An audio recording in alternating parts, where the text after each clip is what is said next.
qanchalik muhim emas, qarzingiz bormi? Shu qarzingiz ishingizni amallab, ilgarilab ketishlikdan to'sib turadigan to'siq bo'ladi. Soddaroq qilib aytsak, qarz ishingizni orqaga tortadi.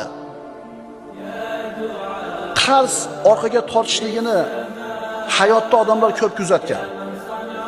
So'rab surishtirsangiz, ayrim odamlar o'sha ozmida ko'ppida qarzini uzganidan keyin ishi tezlaganligini, rivojlanganligini ko'rishgan. O'zi bor, berib qo'ya olasiz, bermaysiz-da. Deb tursin deysiz. Birodan $500 qarzingiz bor, palonchidan $300 qarzingiz bor, palonchidan $1000 qarzingiz bor. Yig'ishtirib kelsa 2000 ga bormaydi. Pulingiz bor. Kulyapsiz-a?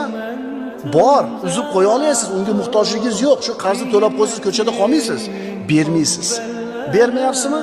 Ishingizni orqaga qolishini ko'ravering.